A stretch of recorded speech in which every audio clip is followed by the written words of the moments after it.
ಶಶಿ ಬಸ್ರೂರ್ ಅಂತ ಇವತ್ತು ನಮ್ಮ ಶ್ರೀ ಪಂಜುರ್ಲಿ ಅಥವಾ ನಾನ್ ವೆಜ್ ಹೋಟ್ಲ್ ಓಪನ್ ಮಾಡಿದ್ದೀವಿ. ಹಾಗೆ ಇವತ್ತು ಓಪನಿಂಗ್ ಪ್ರಯುಕ್ತ 49 ರೂಪಾಯಿಗೆ ಆಫರ್ ಆಗಿ ಇಟ್ಟಿದ್ದೀವಿ. ಹಾಗೆ ನಾಳೆಯಿಂದ ವೆರೈಟಿ ಆಗಿ ನಮ್ಮಲ್ಲಿ ಡಿಶ್ಗಳು ಸಿಗುತ್ತೆ. ಚಿಕನ್ ಬಿರಿಯಾನಿ, ಲಿವರ್ ಬಿರಿಯಾನಿ, ಹಾಗೆ ಎಗ್ ರೈಸು, ಕಬಾಬು, ಬೆಳ್ಳುಳ್ಳಿ ಕಬಾಬು, ಹಾಗೆ ಇನ್ನು ನೀರು ದೋಸೆ, ಕುಂದಾಪುರ ಸುಕ್ಕ, ಆ ಥರದ್ದೆಲ್ಲ ವೆರೈಟಿ ನಾಳೆಯಿಂದ ಸ್ಟಾರ್ಟ್ ಆಗುತ್ತೆ. ಇವತ್ತು ಮಾತ್ರ ಆಫರ್ ಆಗಿ ನಾವು ಇಟ್ಟಿದ್ದೀವಿ 49 ರೂಪೀಸ್ ಅಂತ. ಏನ್ ಹೇಳಿಕ್ಕೆ ಇಷ್ಟಪಡ್ತೀರಾ ಸರ್? ಈ ಸರೌಂಡಿಂಗ್ ಎಲ್ಲಿ ಇದು ಓಪನ್ ಆಗಿರೋದು, ಯಾರು ಬಂದಿದ್ರು, ಏನು? ಇಲ್ಲಿ ಸರಣಿಗೆ ನಾವು ಪೂಜೆ ಮುಂಚೆನೆ ಮಾಡಿದ್ದೀವಿ. ಒಂದು 15 ಡೇಸ್ ಆಯಿತು ಪೂಜೆ ಎಲ್ಲ ಮಾಡಿ. ಇವಾಗ ಜಸ್ಟ್ ಓಪನಿಂಗ್ ಮಾಡಿದ್ದೀವಿ. ಇದು ಎಕ್ಸಾಕ್ಟ್ ಲೊಕೇಶನ್ ಬಂದು ಪಾಪ್ರಟ್ಟಿಪಾಳ್ಯ ಭಾಷಾ ಸರ್ವಿಸ್ ಗ್ಯಾರೇಜ್ ಅಂತ ಹೇಳಿದ್ರೆ ಅದು ಲೊಕೇಶನ್ ಇದಾಗುತ್ತೆ. ಮತ್ತೆ ಗ್ರಾಹಕರಿಗೆ ಏನ್ ಹೇಳಿ ಇಷ್ಟಪಡ್ತೀರಾ?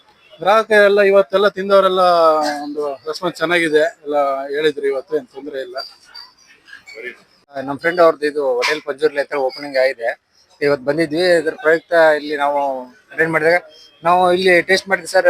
ಚಿಕನ್ ಬಿರಿಯಾನಿ ಟೇಸ್ಟ್ ಮಾಡಿದ್ವಿ, ತುಂಬಾ ಚೆನ್ನಾಗಿದೆ ಸರ್ ಟೇಸ್ಟ್. ಅದ್ರ ಜೊತೆಗೆ ಕಬಾಬು ಟೇಸ್ಟ್ ಮಾಡಿದ್ವಿ. ಅವ್ರದ್ದು ಅದಕ್ಕಿಂತ ಮುಂಚೆ ಒಂದು ಬಿಗ್ ಬೈಟ್ ಹೋಟೆಲ್ ಇತ್ತು ಸರ್ ಮೂಡಲ್ಪಾಳ್ಯದಲ್ಲಿ. ಅದು ಮತ್ತೆ ಇಲ್ಲಿ ಒಂದು ಬ್ರಾಂಚ್ ಓಪನ್ ಮಾಡಿದ್ದಾರೆ ಸರ್. ತುಂಬಾ ಚೆನ್ನಾಗಿತ್ತು ಸರ್ ಟೇಸ್ಟು. ನೋಡಿ ಸರ್, ನಮ್ಮ ಕಡೆಯಿಂದ ಆಲ್ ದ ಬೆಸ್ಟ್ ಸರ್ ಅವ್ರಿಗೆ. ಸರ್ ಮಾತಾಡ್ತೀರಾ?